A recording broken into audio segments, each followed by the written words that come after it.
Easter क्या है और क्यों मनाया जाता है? ईस्टर को अच्छी तरह समझने के लिए बेहतर होगा कि आप गुड फ्राइडे पर मेरा संदेश देखें, जिसका लिंक इसी वीडियो के नीचे दिया गया है। ईस्टर क्या है और क्यों मनाया जाता है? ईस्टर को रेजरेक्शन संडे अर्थात पुनरुत्थान का इतवार भी कहा जाता है। ईस्टर यानी खुशी का दिन। तो क्या हुआ था ईस्टर पर यानी पुनरुत्थान के इतवार को? उस दिन यीशु मसीह मुर्दों में से जी उठा था, अर्थात वो अपनी कब्र से जीवित निकल आया, जैसा उसके बारे में भविष्यवाणियां की गई थी। जी हां, गुड फ्राइडे के दिन अर्थात शुक्रवार को यीशु मसीह को बुरी तरह से कोड़ों से मारकर लहूलुहान किया गया। उसके हाथों और पैरों में कीलें ठोकी गई और उसे क्रॉस पर टांग दिया गया। फिर जब यीशु मसीह की मृत्यु हो गई तो उसे क्रॉस पर से उतारकर कब्र में रख दिया गया, जैसा यहूदियों का रिवाज था। लेकिन जब इतवार आया तो यीशु फिर से जीवित हो उठा, क्योंकि वो परमेश्वर था और परमेश्वर में कोई मृत्यु नहीं होती। तो इसको कहते हैं पुनरुत्थान, मतलब मृत्यु के बाद फिर से जीवित हो उठना शरीर में। तो यहां पर कई सवाल खड़े हो जाते हैं। पहला तो यह है कि अगर यीशु परमेश्वर था तो उसे इतनी बुरी तरह से मारकर क्रॉस पर लटकाया ही क्यों गया? दूसरा, अगर वो परमेश्वर था तो वो अपने आप को बचा क्यों नहीं सका? तीसरा, क्या सच में ऐसा हो सकता है कि कोई मरने के बाद तीसरे दिन फिर से जीवित हो उठे? जब कभी हम लोगों से पूछते हैं इसके बारे में तो उनका जवाब अक्सर यही होता है कि भाई ऐसा थोड़ी हो सकता है। ऐसा तो ना हमने कभी देखा ना सुना कि कोई मृत्यु के तीसरे दिन फिर से जीवित हो उठा हो। अब मैं समझ सकता हूं कि लोग ऐसा क्यों कहते हैं, क्योंकि मानव इतिहास में ऐसी घटना सिर्फ एक बार हुई थी, आज से 2000 साल पहले, जब यीशु अपनी कब्र से जी उठा था। ना तो उससे पहले कभी ऐसा हुआ था और ना ही उसके बाद आज तक ऐसा कभी हुआ है। तो यहां पर कोई कह सकता है कि हम कैसे मान लें? ऐसा तो कथा कहानियों में होता है। क्या सबूत है इन बातों का? तो यहां मैं आपको स्टेप बाय स्टेप समझाता हूं, कृपया ध्यान से सुनिए। आज से 2000 साल पहले परमेश्वर मानव रूप धारण कर पृथ्वी पर आया। वो था यीशु मसीह। वो अपने उपदेशों और अद्भुत चमत्कारों से लोगों को अपनी ओर खींचने लगा। वो लोगों को समझा रहा था कि वो ही मसीहा है, अर्थात परमेश्वर है, जिसके विषय में बाइबल में सैकड़ों साल पहले भविष्यवाणियां की गई थी। अब यीशु की वजह से यहूदी धर्म के भ्रष्ट शास्त्रियों और पुरोहितों का धंधा बंद होने लगा। लोग उनको छोड़ यीशु के पास जाने लगे। इसकी वजह से उन भ्रष्ट शास्त्रियों और पुरोहितों ने रोम देश के हाकिम के साथ मिलकर यीशु के विरुद्ध साजिश की और उसे क्रॉस पर लटकाकर मरवा दिया। लेकिन वे शास्त्री और पुरोहित ये नहीं जानते थे कि जाने अनजाने वे परमेश्वर का वो काम कर रहे थे जिसके बारे में सैकड़ों साल पहले ही कई भविष्यवाणियां कर दी गई थी। तो क्या थी वे भविष्यवाणियां? बाइबल सिखाती है रोमियो के 3:23 में कि इस जगत में हर मनुष्य पापी है, क्योंकि हर मनुष्य कभी ना कभी कोई ना कोई पाप अवश्य करता है। बाइबल सिखाती है कि आपके अच्छे कर्म आपके बुरे कर्मों को काट नहीं सकता। हर किसी को अपने बुरे कर्मों का दंड भुगतना ही पड़ेगा, न्याय के आधार पर। तो क्या है हमारे बुरे कर्मों का दंड, अर्थात पापों का दंड? रोमियो का 6:23 कहता है कि पाप का दंड है मृत्यु, अनंत काल की मृत्यु। अर्थात अगर हम अपने पापों में ही मर गए तो हमारा शरीर तो मरेगा ही, पर हमारा प्राण भी सदा के लिए नरक जाएगा। लेकिन बाइबल यह भी सिखाती है क्योंकि परमेश्वर प्रेम का परमेश्वर है, इसलिए वो नहीं चाहता कि उसका बनाया हुआ एक भी मनुष्य नरक में जाए। इसलिए उसने यह निर्णय लिया कि वो स्वयं पृथ्वी पर आकर सारे मानव जाति का दंड अपने ऊपर ले लेगा और सबके पापों के लिए क्रॉस पर अपना बलिदान दे देगा, ताकि वो न्यायपूर्वक सबको क्षमा कर सके और मृत्यु के पश्चात सबको स्वर्ग ले जा सके। तो ये थी परमेश्वर की योजना मनुष्य के लिए, जिसके विषय में सैकड़ों साल पहले बाइबल में लिख दिया गया था अनेक भविष्यद्वक्ताओं द्वारा। उदाहरण के तौर पर यीशु से 700 साल पहले यशाया भविष्यद्वक्ता ने लिखा था यशाया 53:5 में, परंतु वह हमारे ही अपराधों के कारण घायल किया गया, यानी यीशु मसीह हमारे अधर्म के कामों के हेतु कुचला गया, हमारी ही शांति के लिए उस पर ताड़ना पड़ी कि उसके कोड़े खाने से हम चंगे हो जाएं। तो यहां चंगाई का अर्थ है कि पाप की वजह से हमारे अंदर जो मृत्यु आ गई थी, यीशु के बलिदान की वजह से वो मृत्यु खत्म हो गई। जब हम यहां मरेंगे अपने शरीर में, तो निश्चित रूप से स्वर्ग जाएंगे और अनंत काल के लिए परमेश्वर के साथ रहेंगे। तो ये है वो चंगाई। ठीक इसी तरह यीशु के पुनरुत्थान के विषय में भी कई भविष्यवाणियां हैं बाइबल में। उदाहरण के तौर पर यीशु से लगभग 1400 साल पहले राजा दाऊद ने दुगनी भविष्यवाणी करी थी, डबल प्रोफेसी, अपने बारे में भी और यीशु मसीह के बारे में भी। भजन संहिता 16:9 से 11 में लिखा है, इस कारण मेरा हृदय आनंदित और मेरी आत्मा मगन हुई, मेरा शरीर भी चैन से रहेगा। क्यों? क्योंकि तू मेरे प्राण को अधोलोक में ना छोड़ेगा और ना अपने पवित्र भक्त को सड़ने देगा मृत्यु में।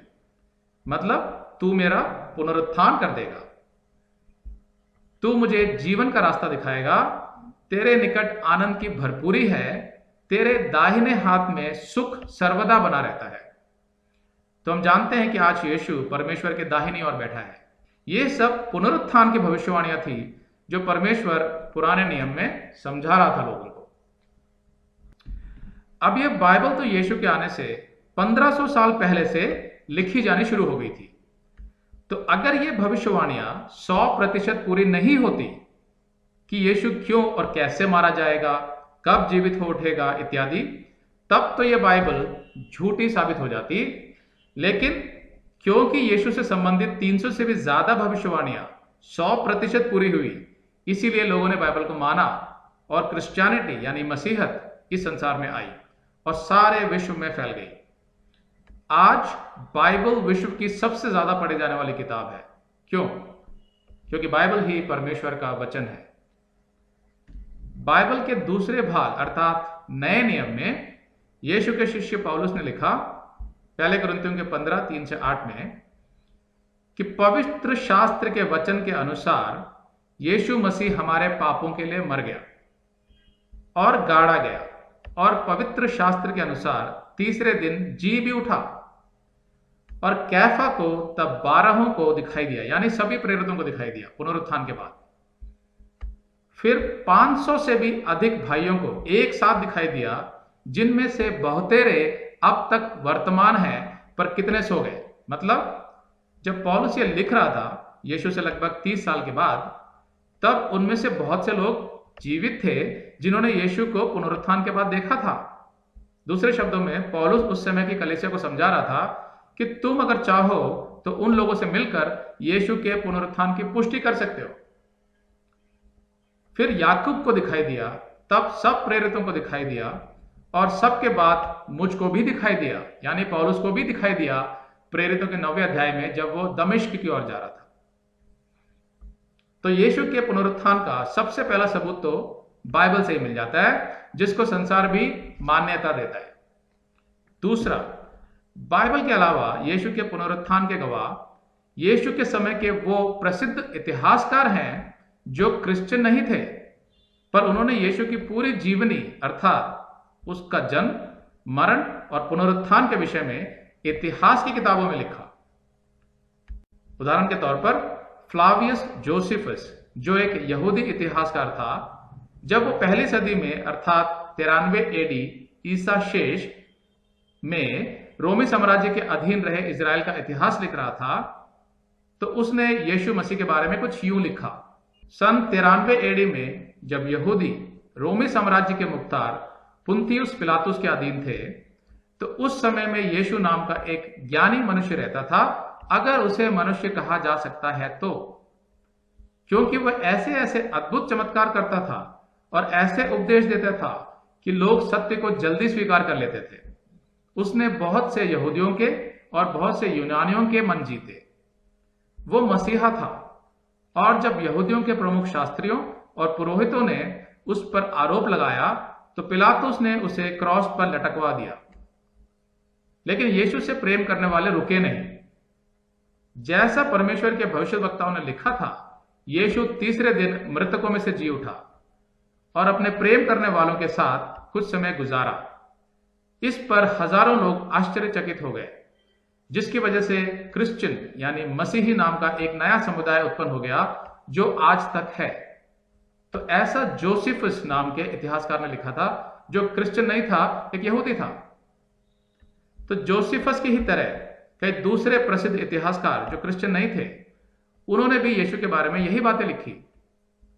तो अब सवाल यह उठता है कि अगर यीशु जी उठा था तो वो आज कहां है? बाइबल सिखाती है कि पुनरुत्थान के बाद यीशु ने 40 दिन अपने शिष्यों के साथ गुजारे और उन्हें परमेश्वर के राज्य की बातें बताता रहा, जैसा प्रेरितों के 1:3 में लिखा है।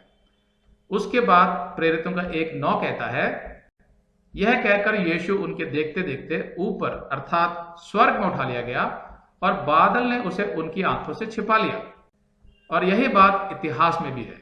स्वयं लूका, जिसने प्रेरितों की किताब लिखी, वो एक डॉक्टर भी था और एक अव्वल दर्जे का माना हुआ इतिहासकार भी था। आगे इब्रानियों का 1:3 कहता है कि यीशु परमेश्वर के दाहिनी ओर बैठा है। अब पहले कुरिन्थियों के 15:13-14 में पौलुस कहता है, यदि मरे हुओं का पुनरुत्थान ही नहीं तो मसीह भी नहीं जी उठा, और यदि मसीह भी नहीं जी उठा तो हमारा प्रचार करना भी व्यर्थ है और तुम्हारा विश्वास भी व्यर्थ है। और यदि मसीह नहीं जी उठा तो तुम्हारा विश्वास व्यर्थ है और तुम अब तक अपने पापों में ही फंसे हो। मतलब पौलुस यह समझा रहा है कि जो यीशु ने कहा था कि मानव जाति के पापों के लिए वो स्वयं अपना लहू बहाएगा और तीसरे दिन जीवित हो उठेगा, वो बात झूठी साबित हो जाती अगर यीशु का पुनरुत्थान ही नहीं हुआ होता। फिर तो हमारा प्रचार करना ही व्यर्थ होता और तुम भी अपने पापों में ही फंसे रहते हमेशा।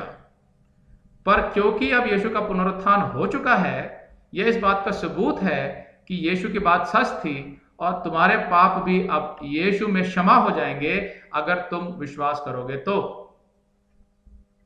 यहां तक हमने देखा कि 2 सवालों के जवाब हमें मिल चुके हैं। पहला, अगर यीशु मसीह परमेश्वर था तो उसे मारा ही क्यों गया? वो मारा नहीं गया, बल्कि उसने मरना स्वीकार किया, क्योंकि वो मानव जाति के पापों के लिए बलिदान देने ही आया था। यही उसका मिशन था पृथ्वी पर, जो उसने सफलतापूर्वक पूरा किया। यीशु ने कहा यूहन्ना 19:30 में, पूरा हुआ, और उसने सिर झुकाकर प्राण त्याग दिए।